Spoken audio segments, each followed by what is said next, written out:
Обичам го. Това е. Обичам Ботев Враца. Отбор единствен, Ботев се нарича, на град за кръв, там гория Балкан.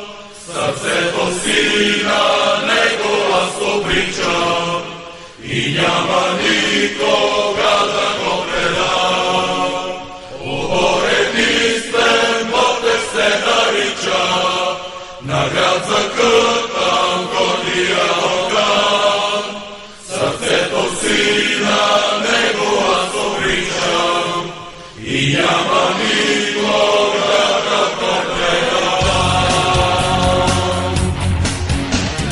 Ботев Враца носи винаги сърцата, зарад него ще отводим ширила земята. Знамена зелени, гордо да разберем, химни за победа, нека дружно да запеем. Ботев се кълнеме в радост и в мъка, и когато е последен и борба се купа, вярата ни никой няма да отнеме. Ботев ще обичаме и след като умреме. Сърцата ни от Ботев са зелени, отдора стойне ще да предаде. За Ботев Враца ние сме родени, за Ботев Враца ние ще умрем. Сърцата ни от Ботев са зелени, отдора стойне ще да предаде. За Ботев Враца ние сме родени, за Ботев Враца ние ще умрем. Ботев се кълнеме в радост и в мъка, и когато е последен и борба за купа, вярата ни никой няма да отнеме.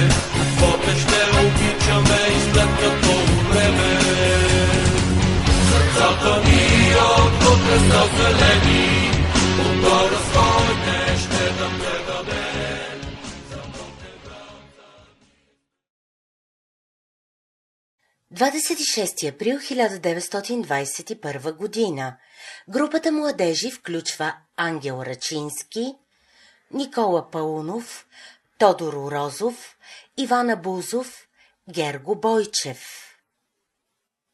Това са само част от хората, на които Ботев Враца дължи своето съществуване. Почти всички са деца на легендарната Букет махала, а мястото на историческия първи матч е игрището на Стария пазар на площад Руски, където сега е голям хипермаркет в непосредствена близост до родната махала на клуба. В началото Ботев Враца развива лека атлетика, а футболът се появява по-късно. Отборът минава за пролетарски и е известен в града като червения отбор, което обяснява и червените екипи. Зеленото пък е пряката връзка на Ботев с Враца, заимстване от знамето на града, както и от байрака на бунта от 1876 година, което от своя страна е пряка връзка с Ботевата чета, намерила смъртта си във Врачанския Балкан. Отборът бързо сменя игрището и започва да провежда своите срещи в местността Двете могили, където сега се намира надлезът за ЖК Дъбника. В Букет махала все още има кореняци, които си спомнят как запалянковците се нареждали в кръг около играчите, които се преобличали за поредната игра. В годините до 1944 година отборът остава в сянката на своите съграждани Орел и Чеган, които в 1930 година се обединяват в Орел Чеган 1930. Именно офицерският клуб носи първите футболни успехи на града в областното първенство и държавната купа – полуфинал. Врачани наричат отбора галено Оче 30 и пренебрегват комунистическия Ботев. Срещите между Оче 30 и Ботев са празник за града, но били изключителна рядкост поради хроничното безпаричие и организационни неуредици при ботевци. Така до 1944 година Ботев рядко успява да се организира за участие в областното първенство, което печели единствено през 1933 година. В историята остава славната победа на Врачанска земя в първия кръг от държавното първенство над именитата столична Славия, най-мощният тим на България по онова време. Не закъснява обаче да се покаже и обратната страна на медала. Ботевци намират средства и транспорт да стигнат за мача си в Бяла Слатина, но не могат да си подсигурят връщането. И следва онзи невероятен 50-километров преход пеш до Враца, който е останал завинаги в историята на местния футбол.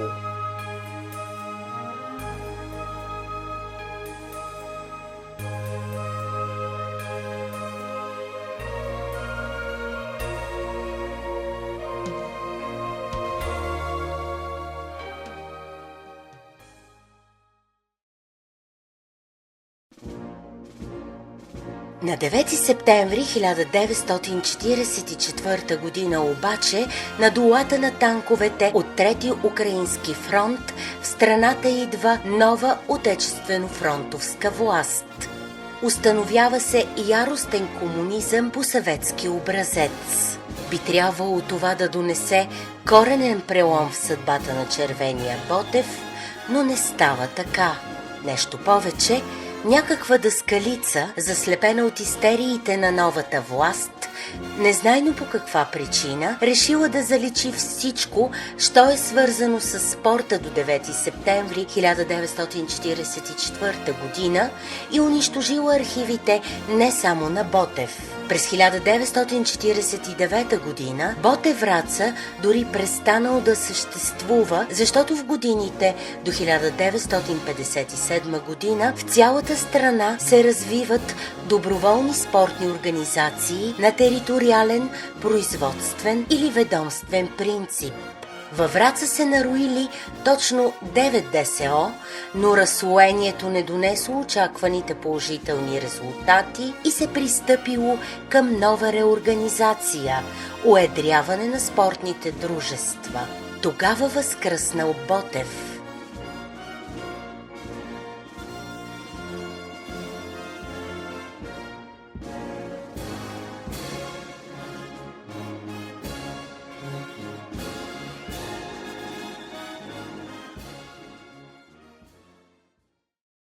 На 3 април 1957 година в салона на читалище Развитие 1869 се провежда градската партийна конференция, която между многото други задачи решава и изграждането на новото обединено дружество за физкултура и спорт, което да наследи многото ДСО-та. Така ДФС Ботев Враца обединява врачанския футбол. По-късно в него ще се включат Миньори Строител и бил включен в Северната републиканска футболна група. Още първата година ботевци стават окръжни първенци с председател Петър Кърлов и треньор Кирил Тишански. В състава се открояват две фигури – защитникът Любомир Коцев Ибро и нападателят Йордан Митов Саботай, който блести и в други спортове. От 12 септември 1957 година Ботев играе на своя нов стадион Христо Ботев, един от най-големите в страната. Първата копка е поставена през 1955 година. Откриването му е ознаменувано с победа 2-0 срещу Локомотив Крайова. През октомври ботевци връщат визитата и това е първото излизане на отбора зад граница. 3 мача в Румъния с положителен баланс и много нови връзки и впечатления. През 1960 година Ботев губи финала на Спартакиадата от СДНА. През следващата година ботевци са трети в БРФГ и полуфиналисти за Купата на Съветската армия, елиминират Славия и губят отново от СДНА.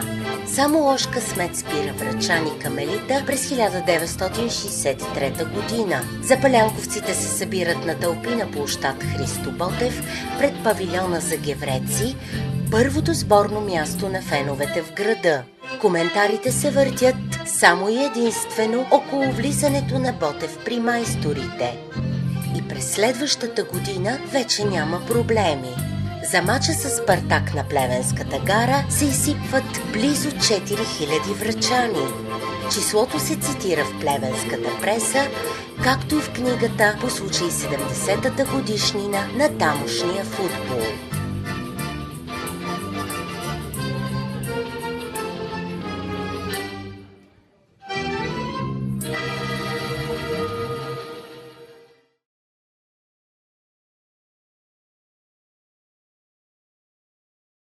Много добре спомням, първият матч ми беше с Ботев Враца с Белослав. Ботев беше наказан, играхме в Червен бряг матча. Това го казвам само като история, за да започнем разказа.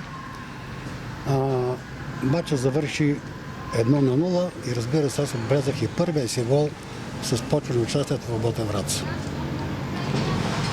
Нещата си потръгнаха добре, усилени тренировки, добри състезатели, готвеха се много сериозно. Първата година не можахме да се класираме. Битката беше между нас и мисля, че пак беше и Добруджа Обухин и Горно Оряхово, които се спегаха в тази цялата работа за влизане в тази група. Но така не можахме да успеем 62-63 година, но отбора така стъпи здраво на краката в тази година. 62-63 година, той е полусезон.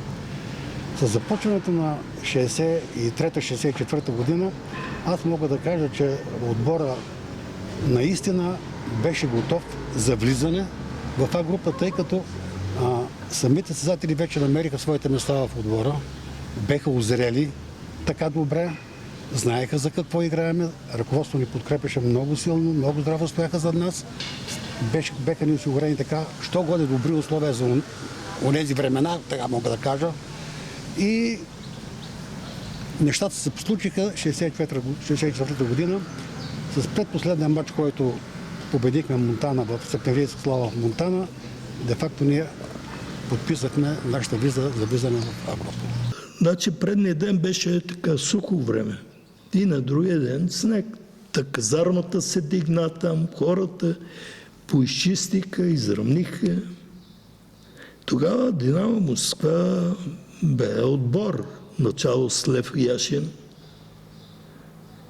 Половината отбор беше национален отбор. И мотивацията е голяма, нали, да се докажеш. И така. Но това по-специално хората могат да дадат по-точно.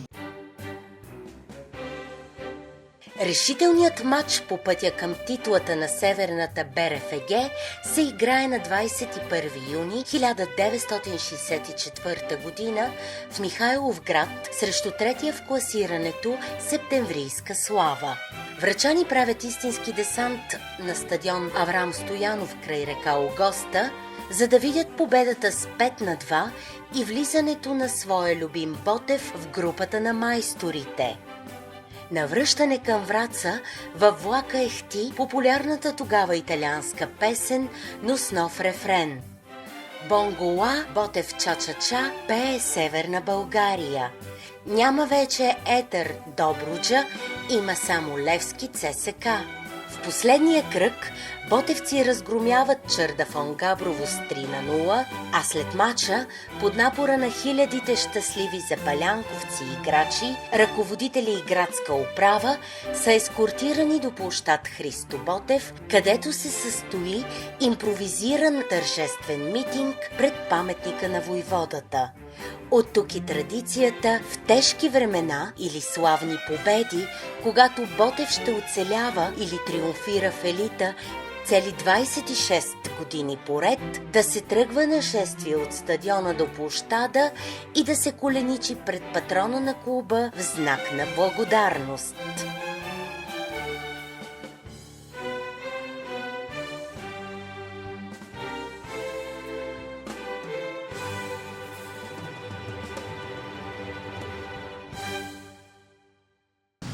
Ние бехме изолирани точно една седмица на Дъбника на така наречения режим преди мачовете. Там спехме Там се хранехме, идвахме на стадиона за тренировки, връщахме се и така. Аз мога да кажа само, че този стадион на Монтана няма да види толкова публика и не е виждал до сега. Имам предвид този матч, който се игра тогава 1964 година.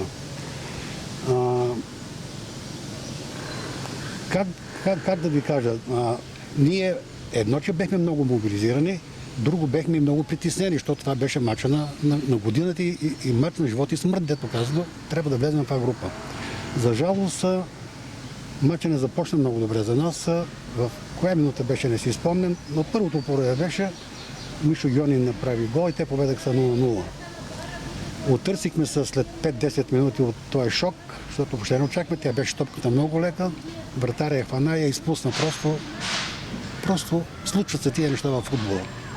Но за оставащите 20 минути ние успяхме да реализираме 3 попадения и победахме с 3-1. Вече второто време те намалиха 3-2, последва Дуспа, изпълни Илия Драгомиров, последва 5-я гол реализиран от мен и така завърши битката. Макар че тогава нямаше толкова много превозни средства, имаха самите АПК-та, ТК-10. АПК-та нямаше, на ТК-10 беха. От Монтана до Враца колоната беше кола до кола, колело до колело, мотор до мотор. Същото поречието на Огоста от другата страна към Хайредин надолу е било същата работа, която го казват очевидци, аз не го знам. Но знам, че ние пристигнахме тук пред Балкан Турист, беше народ, както се случи тая вечер, когато Ботев победи Царско село тук на площада.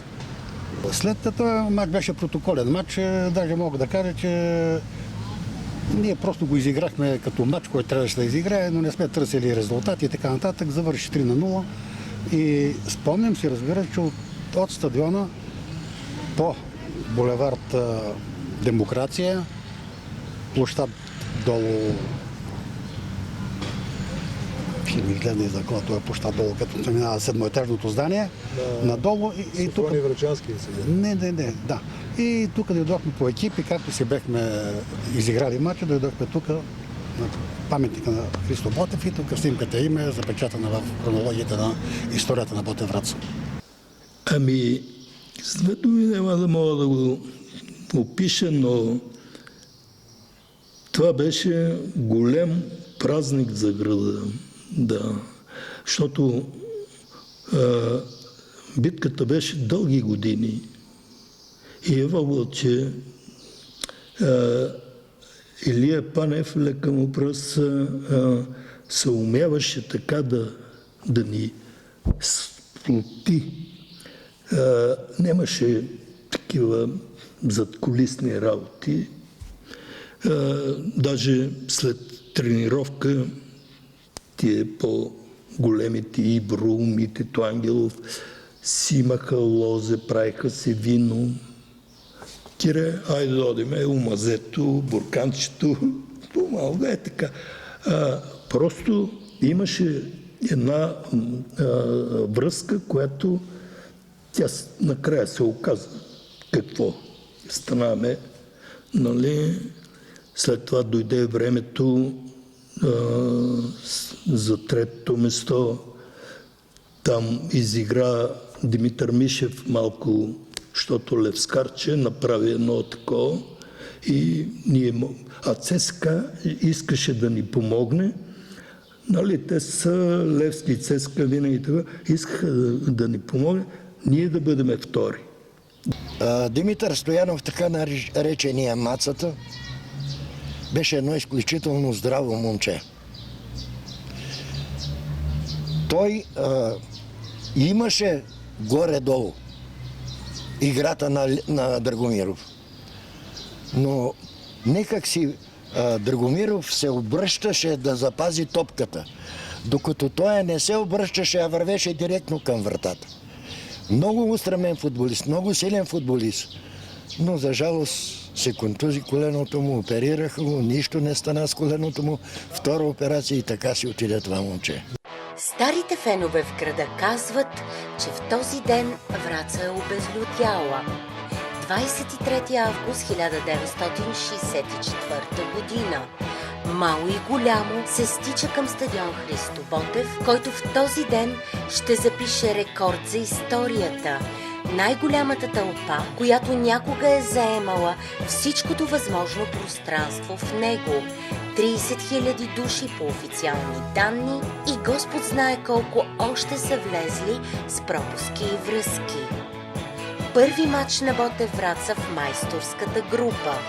И не срещу кого да е, а против Левски на Гунди и Патрата, Соколов и Сашо Костов, Абаджиев и Стоянов. Сред бури от емоции, ботевци завършват 1-1 с бъдещия шампион.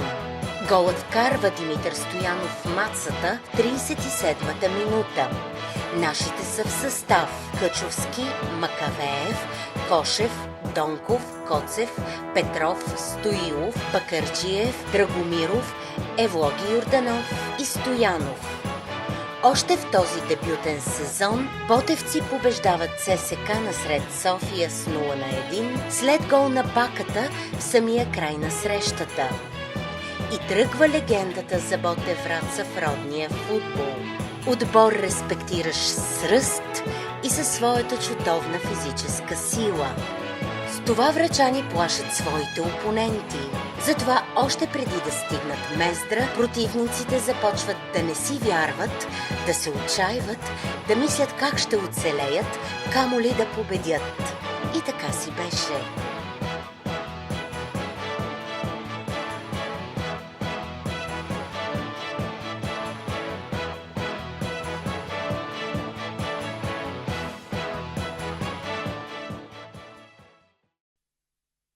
Румен Йотов.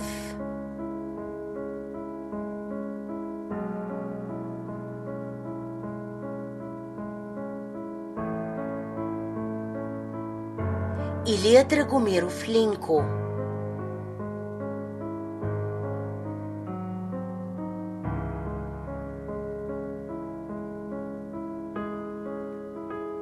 Любомир Коцев Ибро. Дочо Дишовски Каската.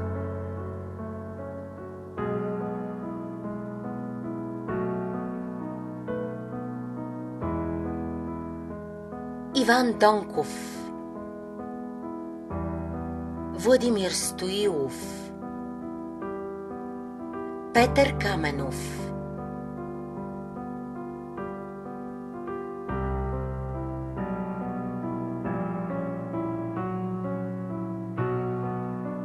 Борислав Богданов.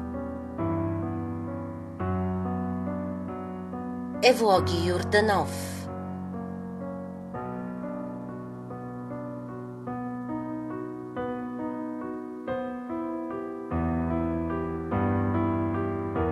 Георги Каменов.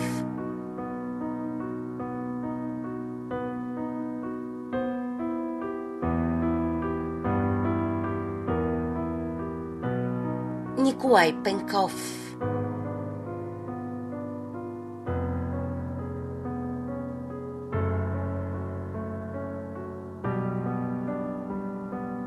Евден Каменов.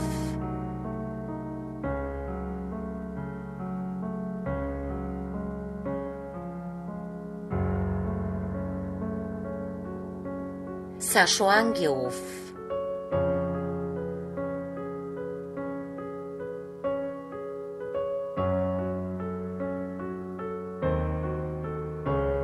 Ангел Ценов Гелето.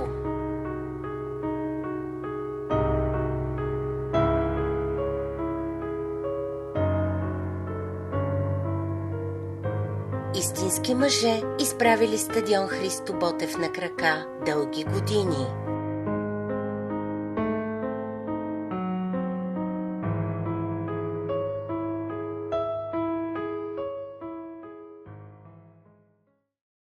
Се започнало още с излизането в тунела, като викнеше публиката или ревнеше по-скоро.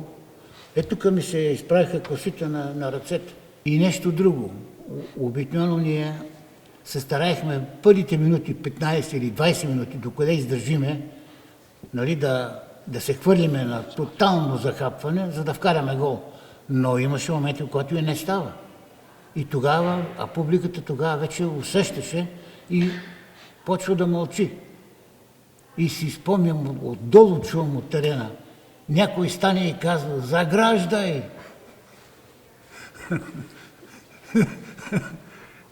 Такива истории. За Илия Драгомиров, за мен това е една голяма личност беше. Той, нали, те в цялата страна, като ходехме, нали, защото ние играехме у Белослав, Б група, къде ли не там. И хората първо питаха за него. Нали, той беше им взимал страха. И донесе, той много допринесе. За съжаление, много така болно ми е да говоря за него, защото той много даде и беше така поизоставен. Аз като ученик в София за купата на Съветската армия играят Ботевръци и ЦДН, и аз викам, чакай да ги гледам. Него го запомних от 40 метра по диагонал. Жоро Найденов беше вратар на ЦСКА и на националния отбор. Много голям вратар. Той от 40 метра, като би, разреши, Жоро не мръдна. Викам, мале, викам, то откъде извади този удар. И дойде и времето да играем заедно с него, нали? Евлоги, това беше един истински боец. Характерното за отбора, че нямаше така разцепление колектива. Нали? Той беше и капитан на отбора, Евлоги.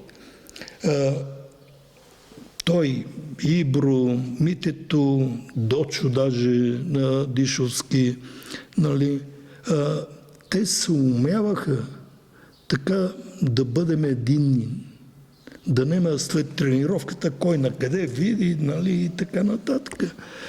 Евлоги за мен беше един истински борец и даваше пример. Винаги не завиждаше, да каеме, защото той идваше така, се при мене и се вика: абе, дай да опитаме от центъра, аз, вика, ще побегна и ти да ми я пуснеш, нали? Викам, добре. Почва матча и викам на Евлоги, тръгва Евлоги от центъра, той ми е пуснал лекичко и аз си изчаках из вътрешен фалц. Зад защитника Евлоги излиза сам срещу вратар. Това става още нема и минута. Но успокои се отбора, а и успокоиха се и публиката, защото се носише този слух, че ние сме да продадеме матча, така, няма такова нещо.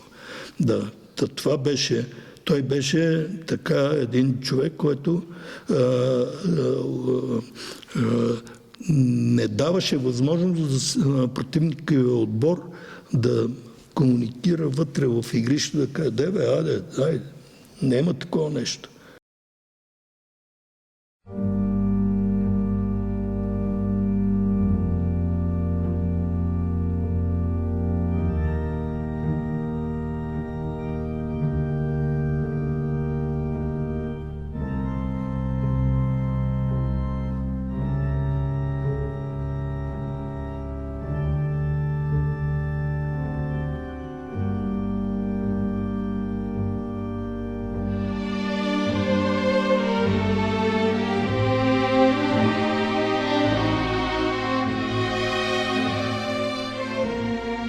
Отначало нищо не знаехме и не ни се казваше, може би. Умишлено, но когато дойдохме на стадиона, изея да ни питат и публиката, като сме се облекли, излизаме да видим, чухте ли, разбрахте ли, знаете ли какво става и що става. Аз от този на Локомотив София Начко Михайлов.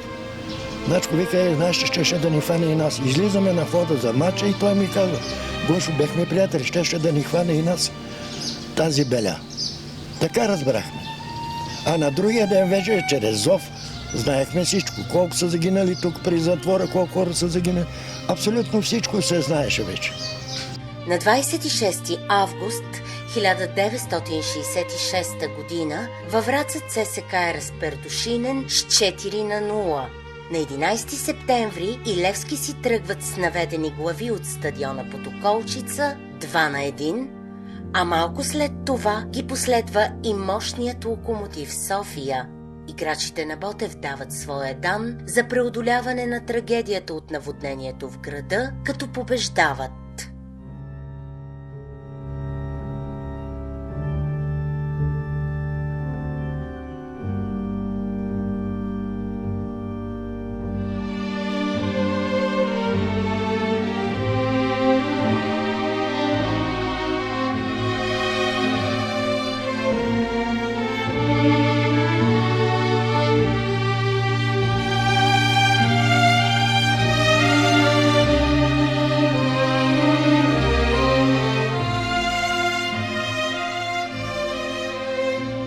Този с ССК, какво да кажа?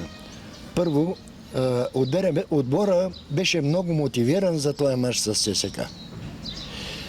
И може би и това, че все пак треньорите в анализа, който правиха пред нас, ни напомняха, че това са софийските отбори, това са първите отбори, вие трябва да се стегнете, вие трябва да поиграете грамотно, силно и така нататък. Може би и това ни вдъхновяваше. Но има нещо друго, което не знам дали се е усещало тогава, но аз го усещах, че на нас ни помогна публиката. Публиката много силно ни аплодираше на този матч. Не мога да кажа дали беха повече от врачанските запалянковци, повече беха левскари, па викаха за назе, или обратното, това не мога да кажа, но публиката изцяло говореше само за нас и викаше само за нас. И затова така се и получи на практика. И може би... 4-0 си е разгром. Направо беше разгром.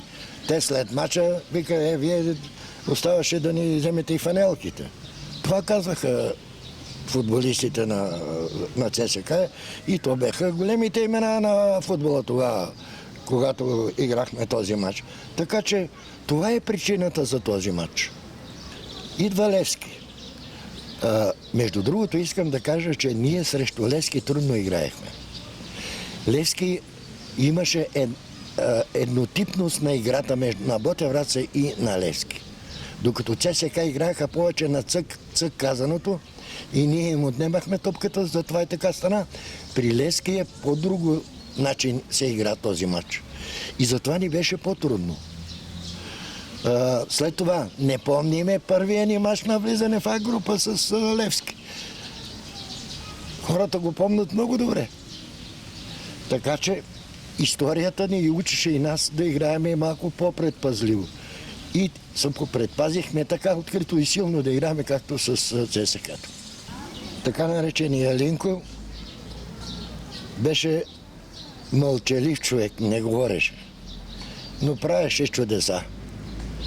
Той сваляше на Гошо страхотни топки и Гошо правеше голове. Но тогава, как я намери, що я намери, но беше страхотна топка и страхотен гол. Аз много добре си спомням мача и ги познавам, и двамата ги познавам, защото и на следващата година играеме на стадиона в София на Левски и там ги бихме с 1-0. Но беха труден отбор. Направо да си кажа открито, че беха труден отбор.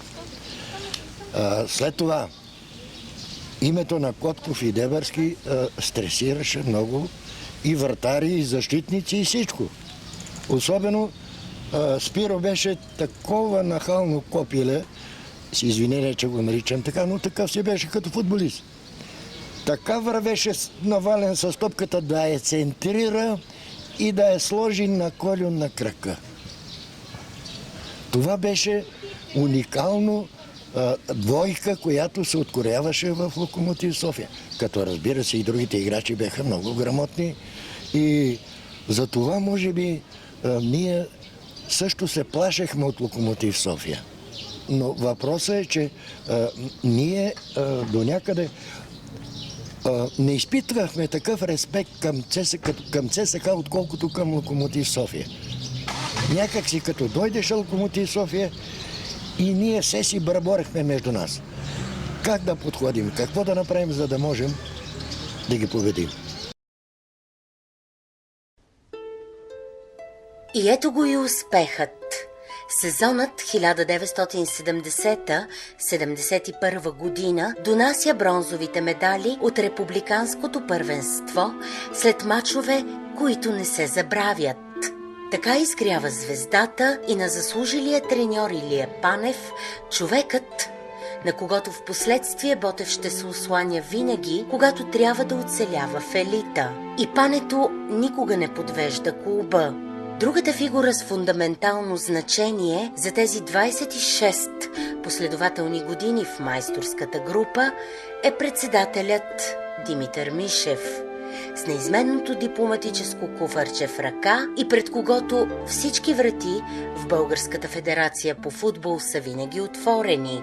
Той влиза там без да чака ред, предизвиквайки зависта и изумлението на представителите на далеч по-големи градове, като Варна, Русе, Бургас, Пловдив или Стара Загора.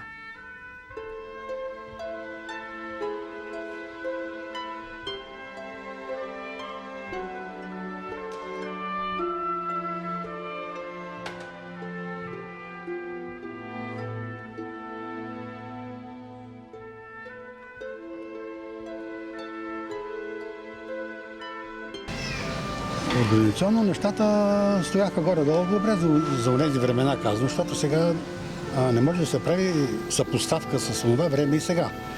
Терена не беше този терен, който е сега. Нямаше тия условия в самата съблекална, като има баня, тангентори, сауни и така нататък.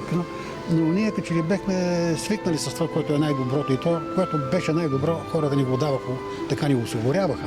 И ние за това бехме и благодарни, разбира се, но много желание, много любов имаше във всичките момчета, които участвахме в тия тренировки, мачове и така нататък. И с това голямо желание, за да можем да спечелим нещо в кариерата си като футболисти. И то се случи 70-71 година, спечелихме бронзовите медали. Предната година не бяхме добре в крайното класиране. Висехме на косъм, нали, да се разделим с А група, но хората, които така играехме, заедно, бяхме заедно, може би няколко години. Може би това обиграване, да кажа, или това взаимно приятелство вътре, следващата година тръгнахме с летя старт много хубаво, много добре и така удържахме до края. Приятни моменти. Тая година няма да забравя. Хората бяха крайно доволни, тук идваха от цяла северо-западна България. От Видин, тук, Монтана, Лън, всичко идваше в Враца на мач. Празник беше, когато играехме тук. И беше хубаво пред много хора да играеш. Не е приятно пред малко публика да играеш футбол. Трябва да бъда точен, бяха коректни хора. Просто бяхме приятели вътре, помагахме си, най-важното вътре. И извън терена също бяхме приятели, не само на терена, защото има навън си приятел, пък вътре не си и обратно. Тук при нас това го нямаше.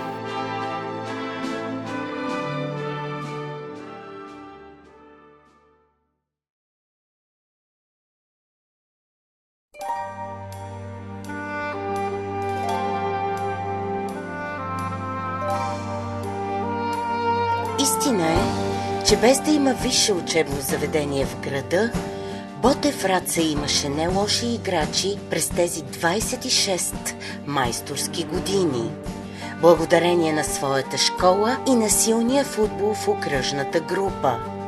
През 1974 година Цецо Йончев и Тошко Митов стават европейски младежки шампиони с отбора на България в Стокхолм. И Йончев веднага е отмъкнат от ЦСКА. Истина е, че за Ботев на врачанска земя нямаше проблеми.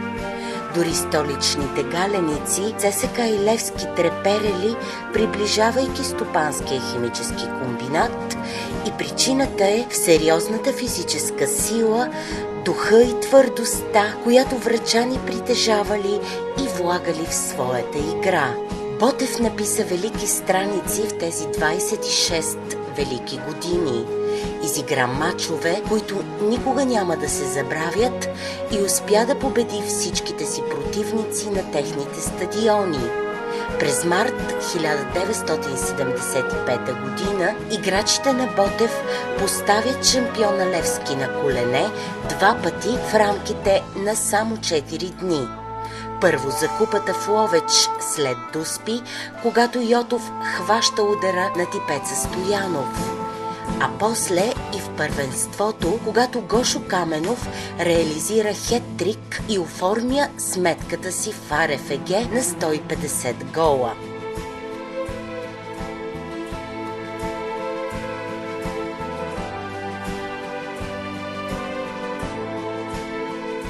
Хората, които са дошли тук като треньори, мен треньор ми е бил Васко Романов, Добромир Жечев, Никола Цанев, Христо Младенов. Това са все имена, това са все фигури, които са за български футбол. Ние от тия хора само можеше да се учиме. На играчите, които са си от тук. И като погледна, нали, да минаваме, аз знам какво правихме, когато бехме ние, Сашо Ангелов, Колю Пенков, куната ти. Ние слизаме на нон-стопа и слизаме 9-10 човека. Къде отиваме? Играли сме на Колю Мазата, имаше една маза. Там на орехи, той точи винци са. Черпиме това, не го крие и сме казвали. Колю, няма да забравя неговите послания. Правиме какво? Правиме до среда. От среда, четвъртък и петък режим отиваш, излизаш, побеждаваш. Аз съм го довел от Алтимир. Те го взимаха, после той в Орехово учеше, защото беше повторал училището и в Орехово двугодишен техникум имаше някакъв. И там беше започнал да играе така. Не, че не е играл в Алтимир като дете. Личеше си, че има нещо. За Сашо само мога да кажа най-добри неща. И за мен е изключителен талант за футбола, който той имаше. Сега като качества, сега ги компонират качества мачите. Сашо не обичаше да бега. Той казва, не мога бегаме като тебе. Ама там, като я въртна с глава, ти моля да го направиш. Айди, аз въртка 9 пъти, удара 11 пъти е аут, а това с първия път я вкара там десетката. Изключителен талант, нюх. Не случайно е втория гол майстор след Георги Каменов за всички времена. Той е вкарвал такива невероятни неща. Криви са, обаче как я влачи, какво е обута, айде гледаме топката у мрежата. Това е страхот. И иначе е изключителен човек. Честен, абсолютен. Той никога не е говорил за пари и такива работи. Беше говоря в съблеканата, той имаше дух. Той обичаше да бъде на конфликт с треньорите и прави всеки номера. Само да има атмосфера. Аз имах щастието 7 години и половина да бъда с този човек по лагери. Ние спееме с него в една стая. Природа дала, което дава на един човек за вратар. Физически дадености, каквито ги щеш. Това е важно. За Румен ли говориш? Да, това е важно. Физика. Какво тренираше? Какво правеше? Имаше си треньори. Той като каже, отидем, нека да заключам вратата, днеска не мога да пускам гол. Така правеше. Невероятен в такива изпълнения, в които той респектираше играчите. Миланов имаше един от Левски. Какви сблъсъци е имало? Киро Миланов. Си имам такъв спомен. Ритнал нашия го приби. Просто невероятен вратар. И най-важното, респектира и ги страх всички от него. Като кажеш аз, Желязковци, имаше Притъргов, имаше Дремсизовци от Черноморец, Бургас, тия като бяха. Даже един наш приятел Колю Христов, който беше в Дунав Русе, последните години игра с нас, той вика, като даре бегай там напред, да вика, че дигат, он вика, бегай ти. Страшен беше. Той беше малко по-едър от всички. И Малджански, по-висок така. И той беше на така. Румен беше здрав, по-голем от мен. Нали. И това респектираше като че ли, когато топката е във въздуха и той да скочи като рече «Ау!» и лови. И беше добър вратар. В Дунав, Русе. Играем, ние ги бихме там 2-1, както и да е. Обаче има такъв епизод. Топката центрират. Той казва «Аз!» Обаче баци Ангел Ценов там. Той с песници, като го ударил главата, той падна. Абе, какво правиш, вика, ти ме приби? И баци Ангел вика «Нема ваш, нема наш, разбираш?» Румен се фръга, той се фръга и ударил главата. И го приби. Дойде доктор. И вика, какво прави? Ти ме приби мене. И он вика ми, нема наш, нема ваш. Ама ние бихме 2-1. И ученици, и приятели отидваме да подкрепяме Калин Къчовски. И действително той беше пуснат в титулярния състав вратар. И ние за вратата, в която той, нали, първото по време излезе и пазеше за Ботев, почнахме да скандираме, нали, айде Калине, Ботев, Ботев, и оттама вече с следващия, по другия матч, още по-следващия, така се сформира агитка. Нали, се спомена имена Краси Велизаров, момче от Мезера, Краси Монов, Петър Петров. Нали, той по прекори, тук май да не говорим, сега да говорим. Врата са по-известни с прекорите. И така сформирахме и със всеки матч идваха повече, нали, младежите на града, ученици от Антон Иванов, от строителния техникум, меканотехникум, химическия техникум. И действително копирахме повечето на Левски и на ЦСК от София. Имахме приятели, роднини, които участваха в техните агитки. И то в София, каквото излезеше, дали е музика, дали е мода, и тогава идваше по провинцията. И тук в Враца. И така създавахме си песни, скандирания, и така се сформира агитката. Имаше един тежък период, в който трябваше да бие академик в София, помна, и ние от училище ни освободиха даже, че ходиме на матчи да подкрепяме Ботев, че Ботев в никакъв случай не трябва да изпада в Б група, а на нас ни трябваше победа. И с влака, нали, последните 3 вагона, само наши фенове, публика, с знамена, Отидохме в София, много драматичен матч. Победихме с 2-1. Нали, останахме в А група. Не можа да сминем този кешмер да изпаднем. Помня, че след матча Сашо Ангелов и Ценов Гелев дойдеха при нас, така се сълзи на очите да ни благодарят. Но това беха велики ботевци.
Този мач беше малък куриоз.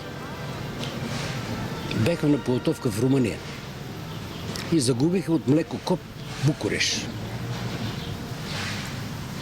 И Йордан Николов беше началник на отбора. И каза, тази година изпадаме. И отиваме в София, с ЦСК, откриваме първенството.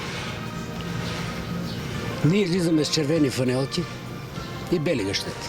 И ЦСКА излиза с червени фанелки и бели гъщети. Ние нямаме друг екип. Имаме един зелен тренировъчен. Разтегнат. Един не струва за нищо. А матча го дават по телевизор. Откриване пресота. И отидохме при Симулията. Манов, треньор на ЦСКА. И му казвам, ей, бат Симо, ние се познавахме с него. Нямаме друг екип. Той казва всеки да се играе със собствения екип. Домакина се играе със собствените. Това е. Ние почнахме с зелените фанелки. Не знам по телевизията как е изглеждал. И как се разви матч. Цецко Йончев току беше заминал в ЦСКА. И на загревката една топка с едни оранжеви топки от Аякс некога ги въведоа. Топката мина от нашата страна и аз му връщам. И той каза, бате, това не е за бутушари, това е за техничари.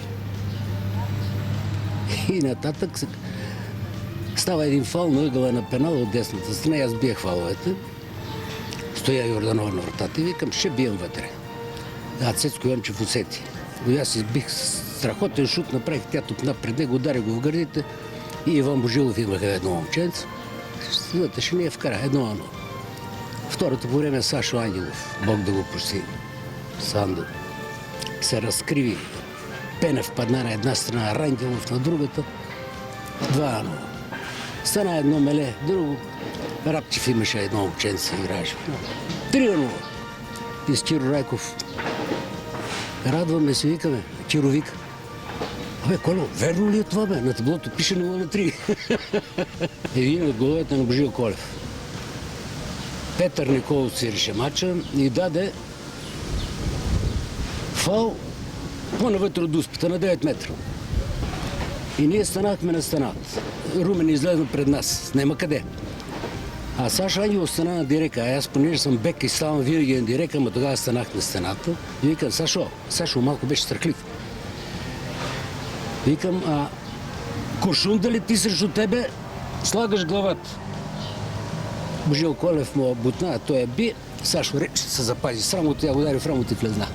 2-1. 3-1. Ако имаше още 5 минути, ще да ни бият. Марек беха тая година, те вземаха купата. Тогава беше на Съветската армия. Беха направили страхотен отбор с двамата братя Петро и Венцислав и Иван. Беха по 2 метра. Единият играше хал, другият център нападател. Защита страхотна имах. И тая година, не мога да си спомня кой им беше треньор, техен треньор си беше, Янко Динков. Техен треньор си беше. Така им тръгна, как на нас ни тръгна с 71 година, 70-та година. Така им тръгна, вънка бият вътре, вънка и вървяха страхотно. И идва тук. Тогава вече беше, при нас играеше Димитър Цеков беше дошъл и Стефан Чакъров от Тетър Търново. Беха дошли за... Тук имаме офицерска школа, беха ги вземали като запас. И Мишев ги привлече към Ботев. 2 години играха момчета. Страхотен мач беше. Оказа се, че аз с моята височина, 1,73-4, трябваше да пазя Иван Петров. Тогава така се ради. Това по принцип лево крило играе, имаше едно Димитров малко, черничко. Той изгледа да играе хал, Иван Петров изгледа като от левата страна. Нема да го забравя това матч. Нито една висока топка не съм му дал. Нито една. С Марек срещу мене, аз сега ти казах, той играеше десно крило. Баргов и без да искам съм го закачал. Той почна да вика по мене и аз си направих сметка, като минем още малко, ще го резна през краката и ще спре.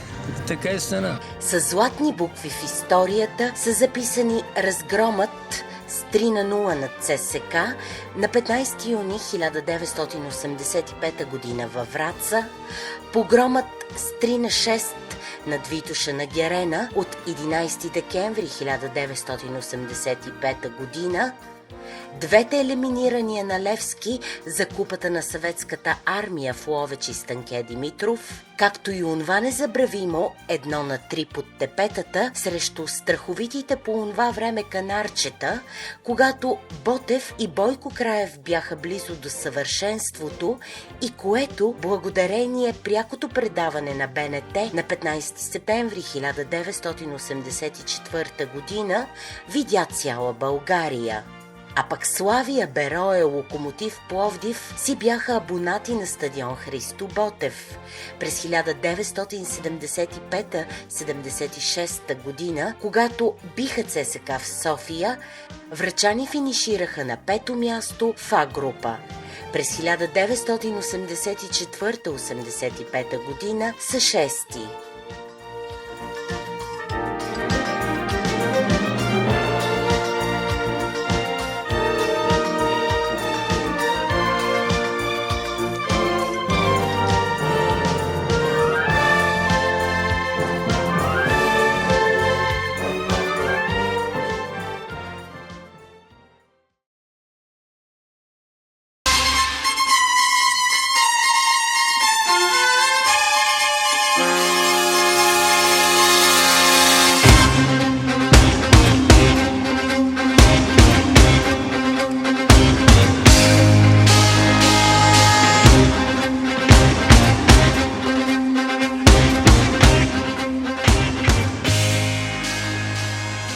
този матч винаги ще го пазя като спомен, защото тогава за първи път може би се справих срещу такъв голям отбор на Левски.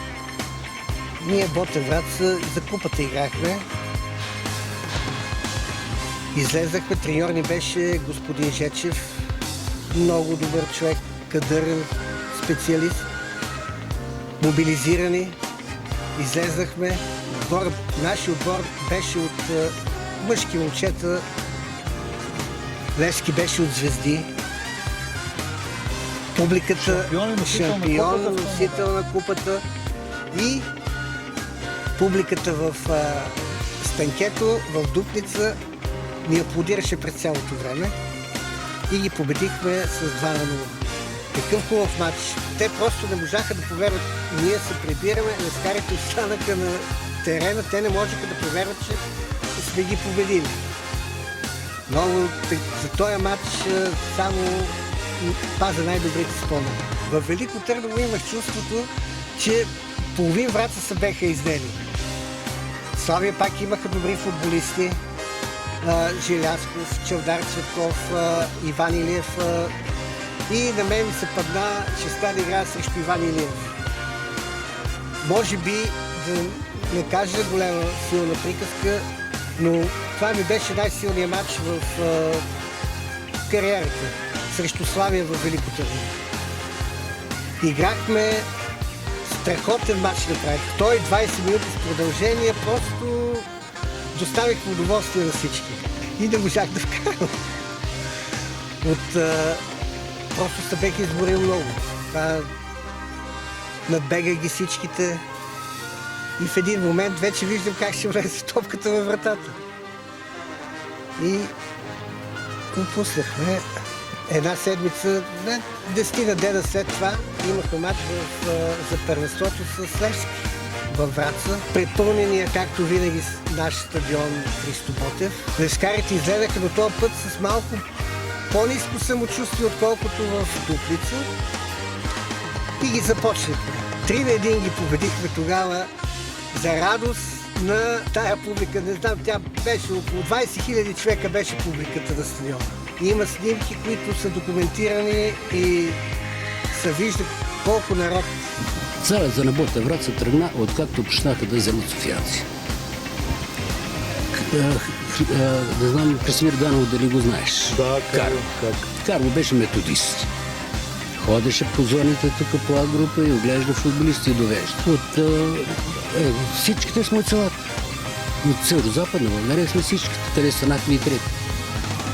Почнаха да идва Милен Горанов, Харзай, Герков, тия уния, и аз ми, после Милен Горанов.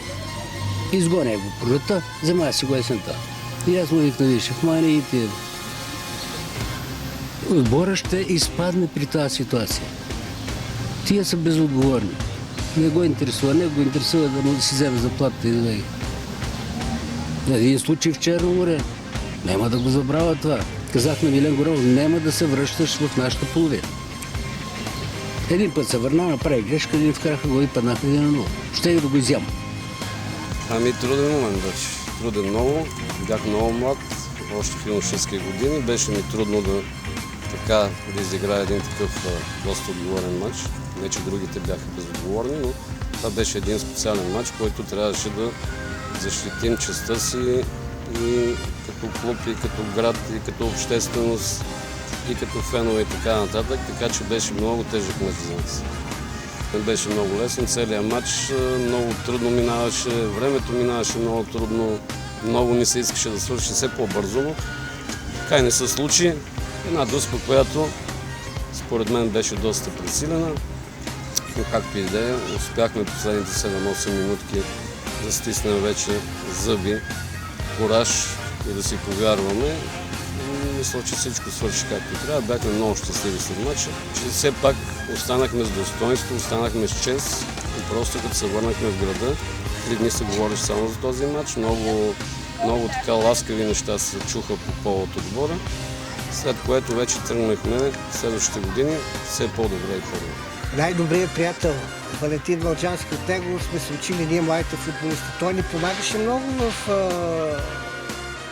играта, по време на матч, по време на тренировки. Той ни беше като една дума, като баща на по-младите футболисти. Много добър човек и като футболист, и като човек.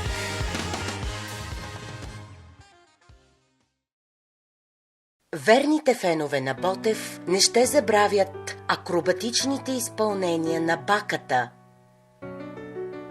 Силата, бойкостта, атлетичността и резултатността на Линко и Евлоги. Безпощадната глава на Гошо Каменов. Интелигентните ходове и голове на Сашо Ангелов. Всеотдайността на Коло Пенков. Концентрацията в действията на Гелето и Малджански.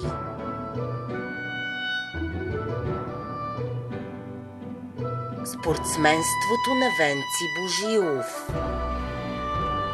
Фантазията и финеса на Кирил Райков. Елегантността в паса, удара и гола на Цеко Данов и Димитър Ефремов. Пробивността на личката Войнов. Хитростта на Емил Маринов или лудия маниер на Бойко Краев.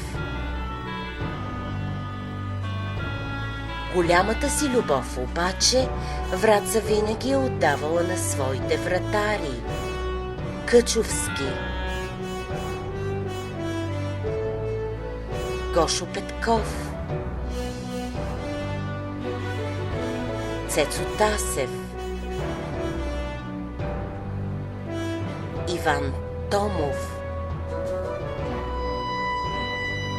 Хари Казаков, Тошко Арсов, Илия Вълов, Танчо Маринов,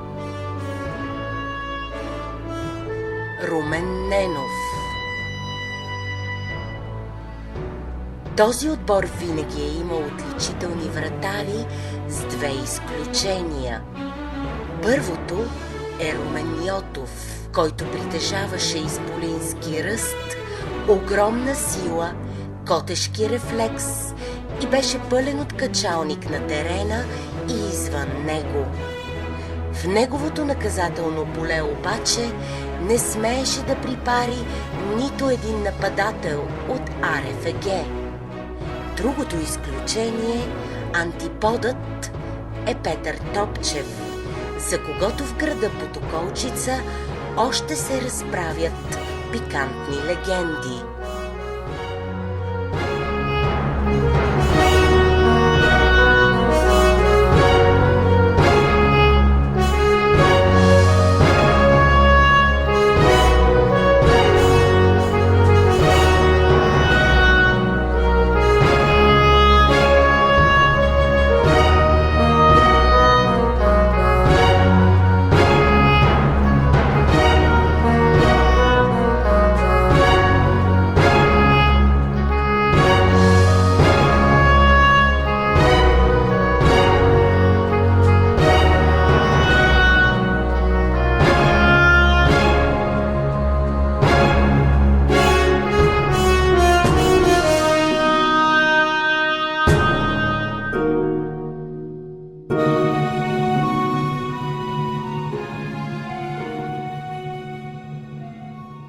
И вече накрая, вероятно тук ръководството взима решение, аз съм старши треньор, взимам си помощния треньор Георги Камов и с нас или ще живеем, или ще умираме. И така стана, че трябваше да се прави отбор. Примерно сега. Емил Маринов, Бог да го прости момчето, 1 месец съм ходил в Дърманци да го взема за Ботев Враца, той не иска да дойде. С Мише сме ходили вечерно време. Като за невеста ходехме. Защо? Защото той беше тук при нас, беше войник и не играеше и сигурно това му повлия, за да не ще да дойде. Викаме да направим отбор. Значи Емил го взимаха, там Мито Ефремов го върнах от централна нападател като опорен полузащитник. Малджански беше тук, Венци Божилов го взимах беше от Свищов дойде той, иначе той е от Своге. Просто отбора се нареждаше така. Цецо Данов в халфовата линия и нападатели. Военов беше, Тошко Митов беше, имаше един Иван Стоянов от Сливен го беше малък един такъв бърлив. Започнахме много добре, с силна подготовка, разбира се. Аз им казах, че не ми се отива на бараж втори път, защото някой може да умре. Много трудно беше на тия мачове с Шумен. Бойко Краев и Тошко Гарев играеха в Роман. И така получихме информация, че добре се представят. И дойдоха тук. Моженето си може и се вижда. Колкото човек да е далтонист, но и то личи. Дойдоха и просто паснаха за отбора. Тошко Гарев започна отначало като полузащитник и след това се ориентира към бек, като ляв бек да играе и не искаше оттам да напуска. Карал съм го да играе халф, той не ще, защото там много тичане, на бег е по-лесно. И така Бойко много силно играе момчето. Той вика, кога дойдех във Враца, бех като неми патици, а сега не мога ми затвориш, вика устата. Хари Казаков беше резерва на Вълов и по едно време измести и Вълов. Почна да пази много добре. Двамата близнаци беха много добри футболисти. Един играеше левбек, други играеше халф. Как е той левбек, той е лев халф външен и сега, например, когато се включи обратно, той го покрива веднага. И беха много добри футболисти. Единственият където София, той, тия двамата брат и Греков. Значи, спомням си, бяхме поканени, мисля, че 1984 година в Малта. Националният празник на Малта е 2 май, мисля, че. Значи тогава много малко хора знаят, че сигурно малко. Хора, които обичат Ботев, го знаят, но по-младите не знаят. Значи ние тогава играхме срещу Нотингъм Форест в Малта, в Лавалета. За нас беше удоволствие. Тогава играеше в Нотингъм Форест първия негър, който е в националния отбор. Лив Андерсън. И имаме снимки тук с Цецо Данов, с Вандо, с целият отбор и с него. Ходихме, участвахме много силно в турнирите на Интертото тогава беше. Даже си спомням турнето в Иран. Когато ходихме Ботев Тракия да играваме, Петър Зисийски само разправя, че има нещо, внучката му, дъщеря му имат рожден ден и ние фанеме да ги биеме. И той, когато дойдохме, когато ги бихме 3 на 1, те поведеха с дуспа. Аз изремних с глава 1 на 1 и Бойко Краев вкара 2 гола. Той вика, пани би, днеска ми беше рожден ден. Викаме, бат Петьо, така, Пешо Камър каза, трябва да пазиш Зехтински. Всички футболисти, къде сме играли срещу тях, се паза само силните. И казвам, бат Петьо, внимавай, как що? Трябва да биям днеска. Ако мръднеш, ще те скръш. Той каза, не дей, чакай, човек. И така взема топката и така стъпих по-здраво. Той вика, леко, викам, казахте. И ние имаме деца, трябва да дадат млеко. Пролетният полусезон. Лека му пръсна Чико Дерменджиев, беше тренер на Тракия Пловдив. Те беха супер отбор тогава. Идват, падаме се. В сряда играем за купата с Тракия Пловдив, в събота за първенство. Биеме ги, устраняваме ги за купата с 1-0.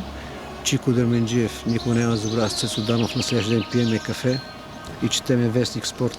Чико казва, много рядко един и същи отбор да бие един и същи противник за 4 дни. И ние като го прочетохме, дойде мача в събота, бихме се ги и тогава и си продължавахме и ние смея да твърда, че тогава трето-четвърто место, особено есените полусезони бяха много силни. Стана, че ги бихме. Какво стана? Стана, че идват със самочувствие и тарикати. Малко. Знаем за какъв тарикат става въпрос, обаче на загревката Джеки се контузи. И гама, така ли? Без Джеки, Велинов го нема, Джеки го нема и кой го немаше още. И скачаме и това е какво стане.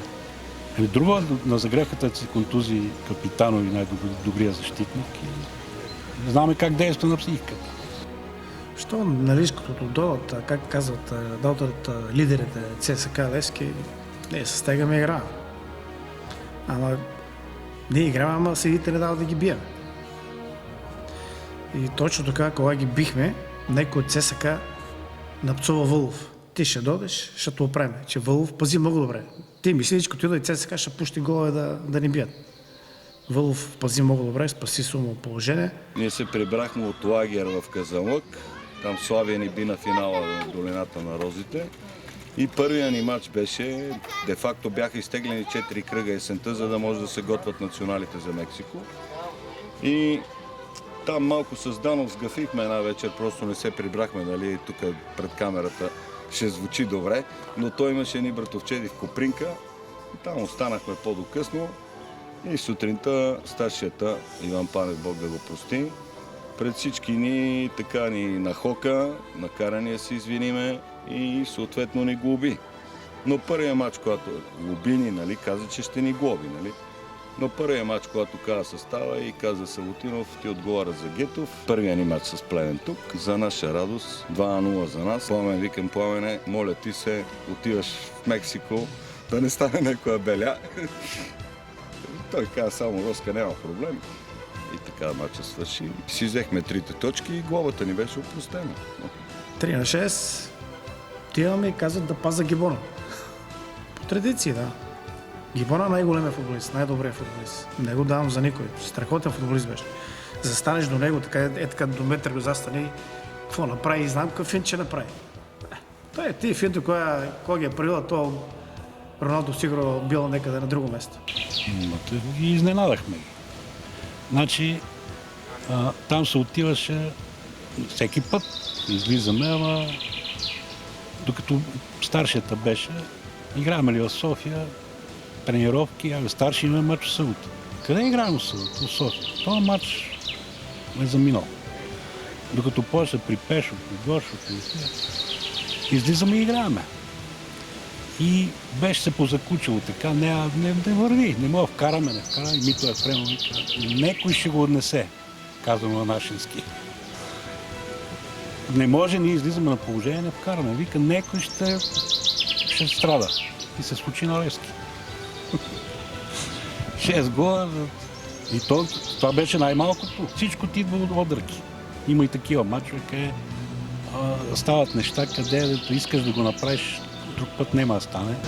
Ами наистина срещу Левски, казано на футбол, ни вървеше, получаваха ни се нещата, макар че в София имаме една победа с 6-3, тя е много гръмка. 6 гола да отбележиш на Герена, не се случва. Това може би беше най-силният ми матч в кариерата им. В кариерата ми те поведаха с 1-0 и след това аз мисля, че направих един 60 метров рейд, има спънака за Дуспа, Цецо Данов я реализира и оттам тръгна големия обрат. Това наистина ми беше най-добрия матч в кариерата. След това във Враца мисля, че ги бихме 2 пъти подред, един път 3-1, пак отбеляза гол. Емил Маринов отбеляза още 2, за купата ги бихме. Просто имах много добър баланс. Доколкото си спомням, имаме за 6 години само една загуба с 2-1. Те станаха шампиони, като пак водехме 1-0 почти 10 на минути до преди края. И след това мисля, че Петър Курдов и Емо Велев Кокала обърнаха за 1-2. Това не е единствената загуба за 6 години, доколкото си спомням, от Левски. 3-1 тук във Враца, 1-0 и 3-6. Как да не ги запомниш тези матчове? Да запомни гола на Ванката Стоянов с гола на Владелчев. Невероятно, най-ниския на терена. Вкара на един голям вратар гол. Така аз си помня и дебюта, който е бил.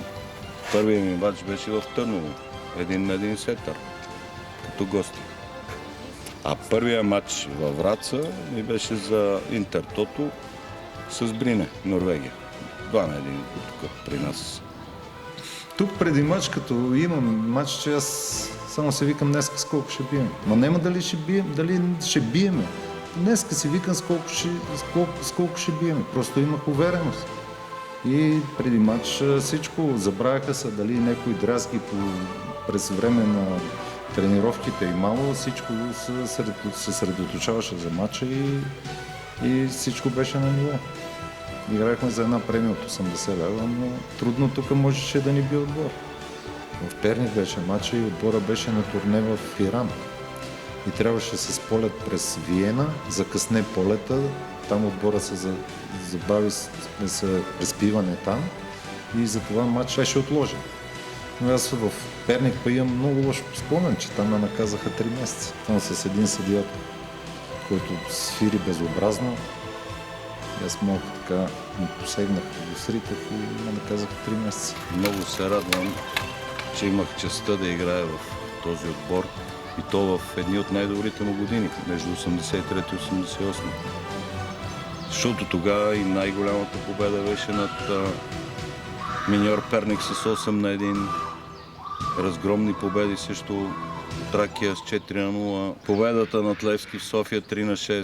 3-0 с ЦСКА във Враца тук. И така имах честта да играя с много добри и качествени футболисти, сърцати, които се раздаваха. Вълов и Данчо, Бог да го прости, вратари.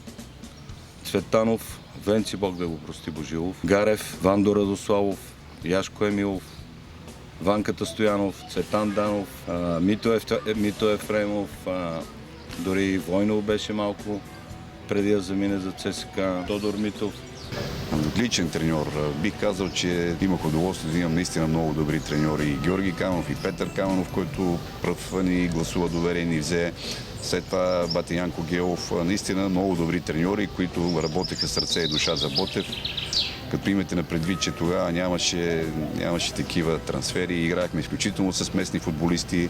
Даже доколкото си спомням, при Бати Янко той започна да налага по една или друга причина ни напуснаха Цецо Данов, Илия Войнов отидаха в ЦСКА, Емил Маринов отиде в Португалия и той първо започна да налага доста млади от школата. Така че това е наистина, за да го направиш, трябва кураж.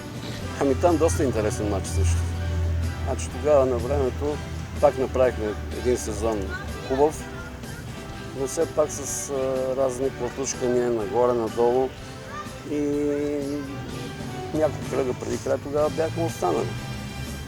И се случи така, че Кремик с Лищофин трябваше на всяка цена матча последния кръг, за да могат те да останат. Спартак Плевен в същия момент играеше с Ботев, тогава бяха Траки. Те там губеха 3-0 на полувремето. Ние трябваше да направим поне фикс, за да могат те да останат. Значи не сме имали предварително никакво оговорка, нито с едните, нито с другите. Просто матч се изигра. Имаше един дразнител, който се казва Илия Вълов, имаше си някакви закачки с треньора. Бог да го прости, голям треньор и човек. И може би така той даде тази искра на мобилизация, просто защото е последни кръг и трябва да го изиграем както трябва. Така че получи се добър матч, хубав матч. Те не успяха да победят. Поведохме 1-0, 1-1. Края на матча и те изпаднаха, останаха Спартак Плевен. Това беше цялата тая така интересна ситуация около тези два отбора. Имаше подвиквания, давай, обаче стана много мъжки матч и така се получи, че поведохме, едно разравниха и изпаднаха в това. Валери Цветанов, още във втората минута му скокаха устните и оттам тръгна всичко. Здраво, мъжко и не попущане. Матча излезна на 1-1. По този начин спасиха Плевен. Без да искаме.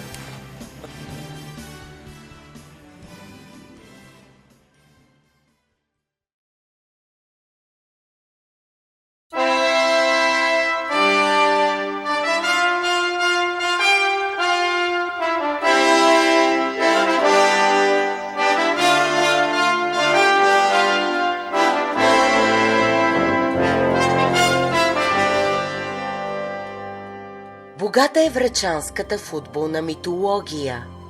Историите са много и интересни, особено тези за легендарните спасявания на отбора от изпадане, като вълчедръмската казанджийска завера със столичния академик, онази Дуспа срещу Сливен, закъснялата линейка в Трявна срещу Етър, странната победа на Берое насред Плевен, родила крилатата фраза на Тошо Милионеро, че Ботев пада, но не изпада, 5 победи в последните 6 мача на сезона 1988-89 година, заради които на соколите във Варна още им горчи, или пък онзи бараж, в който съдията Жежов дал Дуспа за Шумен в 85-та минута и веднага след това свирил край на срещата.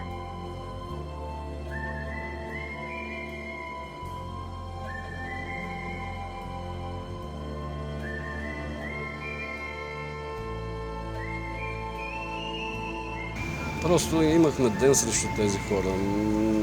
Може би имахме и силен отбор. Може би те се платушкаха. Никога няма да забравя този матч, който победихме на Герена с 6-3. Мисля, че друг отбор не го е правил. Така че дали бяхме подценени или не, няма никакво значение. Ние останахме в историята с този матч. Мисля, че всеки се сеща за него. Говоря от това поколение нашето. И смятам, че беше една голяма победа и много радваща. На това време означаваше, че бехме всички местни. И аз се слагам местни, защото Монтана, тук много са минали от Монтана. Така че сме си един край. И друго беше настроението. Сега идват отвънка, не знаят, не познават града, не познават хора, идват, отбият номера и се заминат. И аз не знам. То си идва отвътре, сигурно. Това не се учи. Това на тренировка не може да го научиш. Не се отиграва. А и те излизат скрити за широката публика. А аз преди това съм го видял къде е Емил, Бог да го прости. Видял съм Бойко къде е. Илия съм го видял къде е. Така че отстрани изглежда, че е скрита, а той фактически това предварително съм го видял. И сигурно бил прав. Защото оттам никой не очаква, даже и вратара не очаква. И то затова се опитва. Ама трябва да имаш и кураж да го направиш. Сега ги слушам, казват, какво самочувствие има да стреля от 20 метра. От 20, ако не стреля, от колко ще стреля? Ние сме го взели гол да вкарва, той не смее да ритне от 20 метра. Как ще? Кога ще я вкара? Ама то за това, защото опитваш се. А има и много голове, такива от 30 метра, къде съм го казал, тук на ЦСК, третия гол, който ми бихме 3-0, сега често се споменават този матч, като имат, защото сега често играят с ЦСК. Еми тогава исках смена и ми отказаха да ме сменят и я ритнах оттам от яд. От яд. Я ритнах и тя влезна. Краси доста беше заспал ли, не знам. Та някой път и това го има. Играме в Шумен.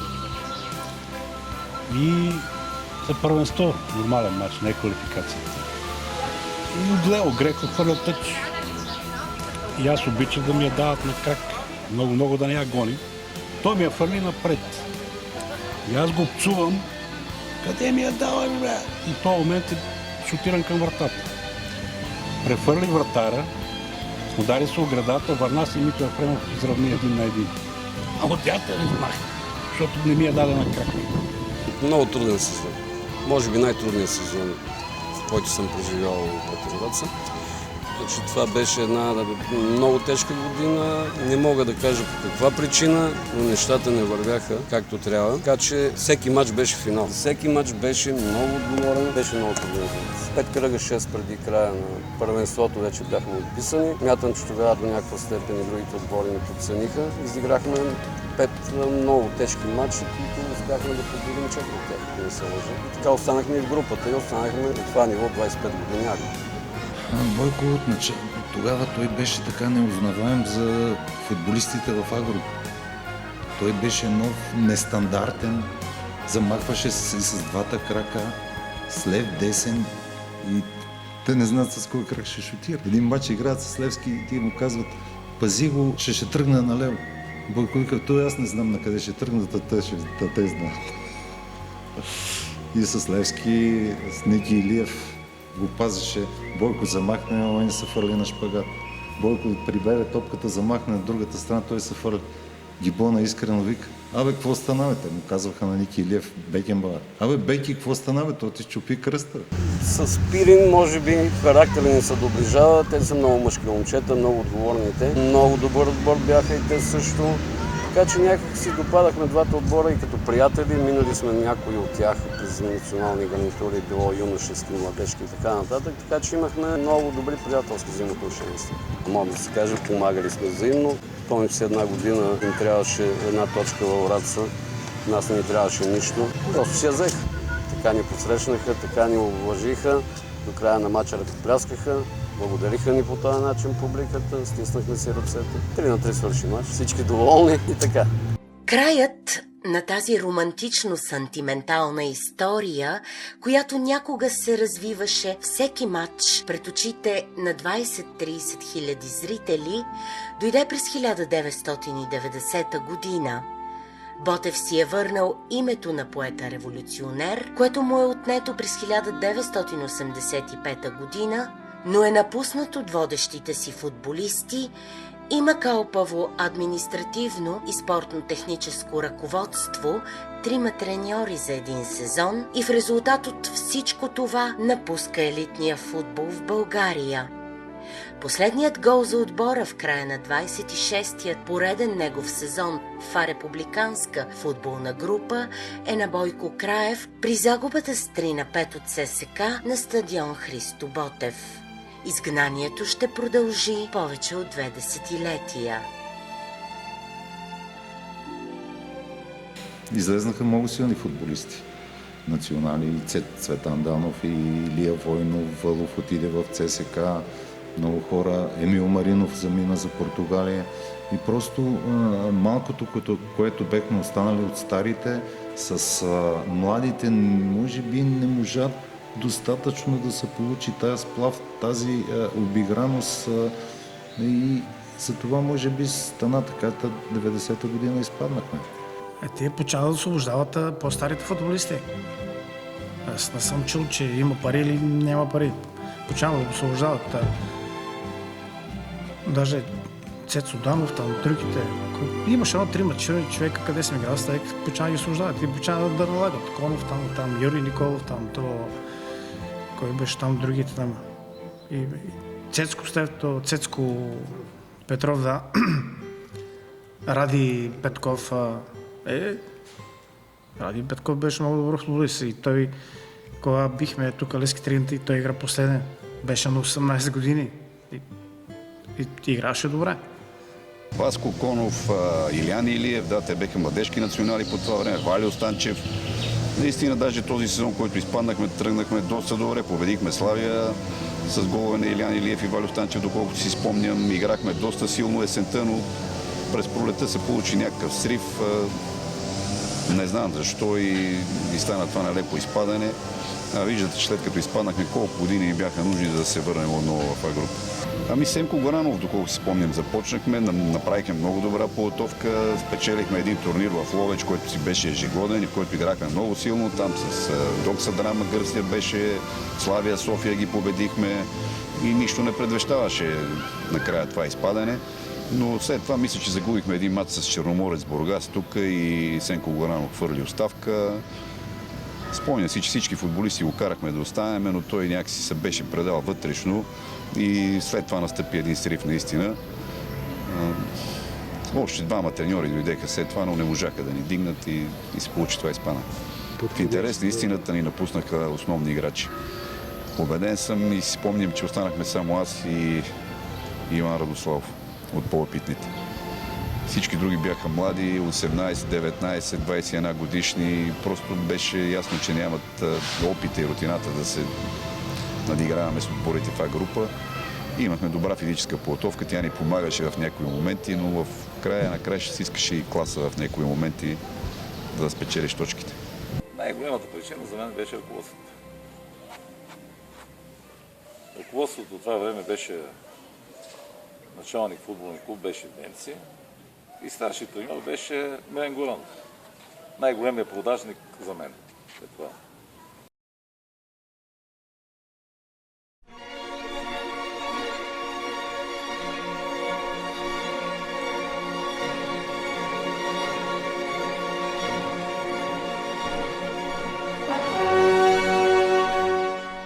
Явиха се и други отбори, които искаха и имаха претенции да атакуват тази група. И ние може би мислехме така, че лесно ще може да се върнем, но там Нефтохимик излезаха отбори с пари, с добри селекции. Ние тук вече малко финансово отбора не беше много стабилен. Футболисти някои излезнаха момчета, отидоха по други отбори. И Румен Ненов, и Тама Илиян, другите отидоха по други отбори и просто трудно ни беше и затова не можахме да се върнем. Тръгнахме силно и дойде наказанието с Черно море. Тук ги бихме 4-0, ударя съдията с камък ли сколи по гърба, стана там. И 5 мача играхме в Ботевград. И там и 5-те ги не помня, но знам, че белаците ни направиха хикс. И кой Нефтохимик ли ни би, нещо такова имаше. И пак имахме шанс. Обаче предварително продадоха 4 човека. Валю Найденов, Гошко Антонов, Валю Станчев и Колю Станчев. Предварително, преди да свърши първенството. И там всичко се разби. И смисъл такъв, че те вече си осигурили договори, те не е лоши договори в Бургас. И сега не знам дали това е повлияло на тех, нали, но коренно спадна играта. На всички, не само на тех и целият отбор. Имало случай тук в Шнекбара, на компания. Почиваме си, веселиме се, нещо става 6 часа, Ботев играе. Например, с Локо Пловдив или с Тракия Пловдив и си отиваме. С тия отбори нямахме никакви проблеми. Славия, Локомотив, София. Едно изказване искам да кажа на Андрей Желязков и Чавдар Цветков. Казваха, като тръгнем до Враца и наближиме Мездра вече, и вика, почва нещо отвътре да ни трепери. И те тройка си отнесли. Славия, тия си ги биехме или тия други. С Спартак Плевен правихме хубави такива комшийски градове, хубави мачове. Те някой път ни победат, ние идем в Плевен ги биеме. И във Враца има и клубове, фен-клубове и на Левски, и на ЦСК. И то с сериозни организации и с сериозни членове в групата. За Стара Загора съм чул, че в Стара Загора се признава само Берое. Няма, моя няма, това е само Берое. Няма клубове на други отбори. Никога няма да забравя, те вече са покойници. Кмета Стоманярски, господин Личев, който беше президент на клуба и спонсор, ме поканиха и казаха, искаме да направим ръководство с треньори само врачани. Въпреки, че ти не си от Враца, те каним да бъдеш изпълнителен директор. Илия Вълов, старши треньор, Емо Маринов, лекал курс, помощник треньор, Бойко Краев също помощник треньор. Тогава аз казаха и на Личев, трябва да намерим и на Цецо Данов място в този клуб, че трябва да има.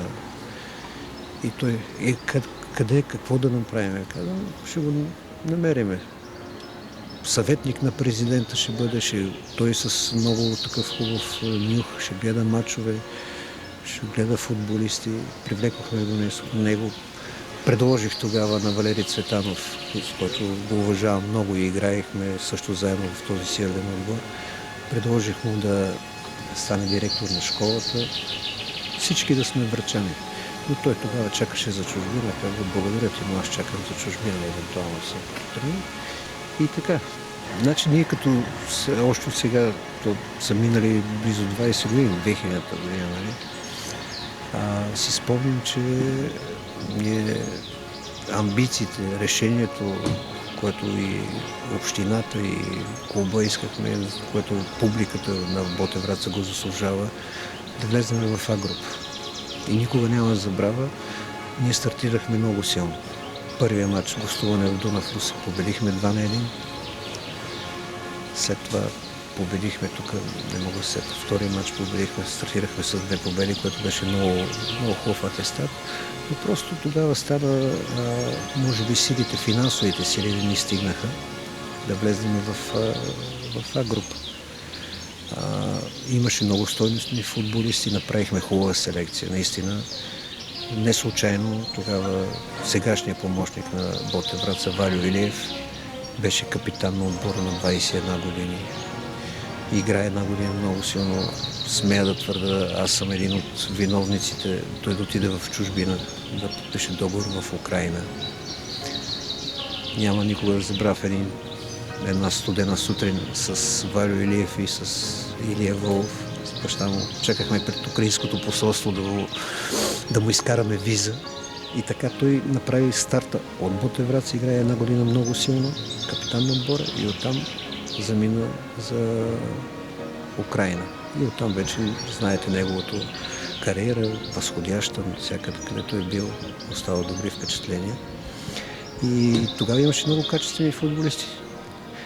Понеже аз претендирам, че разбирам от футбол и най-вече от трансферна политика, ние направихме много силна селекция с почти без пари.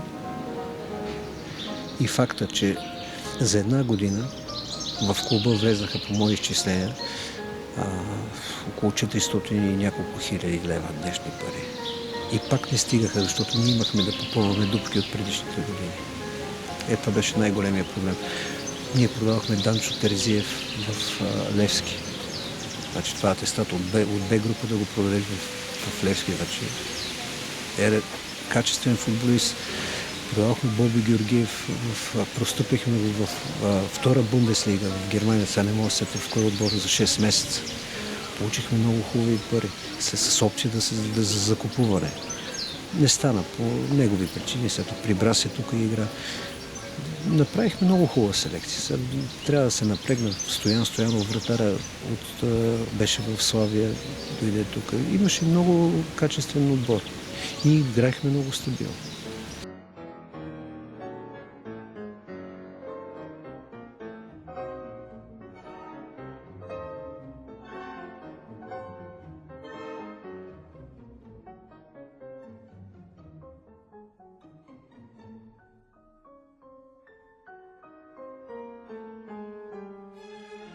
Отвътре нещата не бяха най-лоши. Имаше колектив, имаше желание за оставане, имаше тръпка. Явно тогава странични неща изиграха лоша шега. Първо, ние си бяхме виновни за тези загуби на точки от миньори, Локомотив София, Враца, които ни бяха конкурент. Но все пак на лошия сезон смятам, че ако нещата бяха в нормалния си вид да завършат така както трябва, мисля, можехме да останем. Ако си спомняме, ЦСКА странно загубиха от Локомотив София, други отбори също, Литъкс. Така се случиха нещата, че ни завъртяха просто нас по игрото. Това беше. Радвам се, че тази година така стъпиха на крака момчетата, показаха желание, старание. Станахме си в това група и им пожелавам успех за в бъдеще.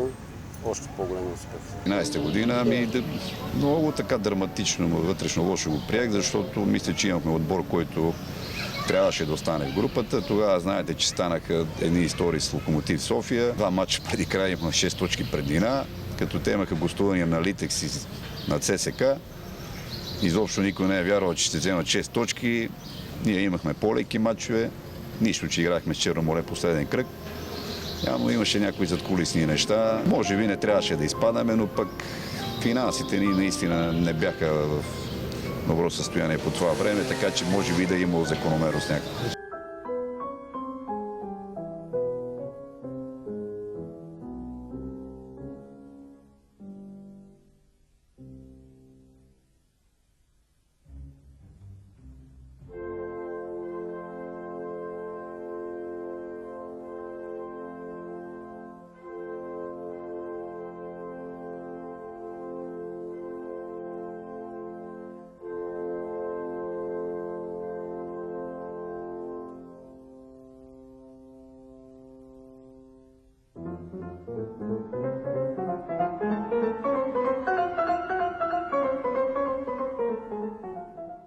То по принцип в нашата страна интереса към футбола пада, но има го и другото. Интереса към Ботев. Има го момента, в който, например, пренебрегваш родния град и родния отбор, за да станеш от нещо друго.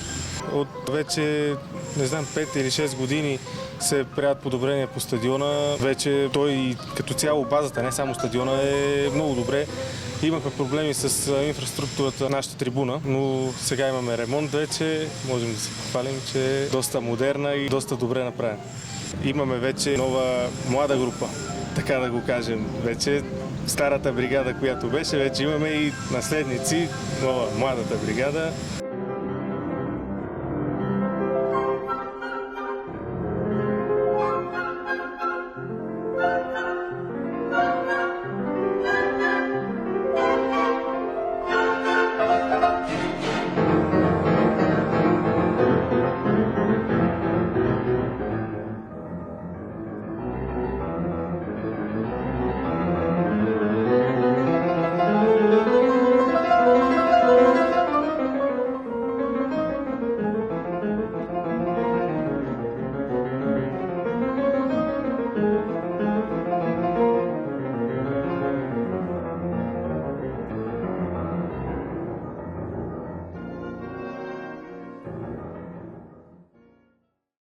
Ботев Враца, чест, достоинство, привързаност и победа винаги.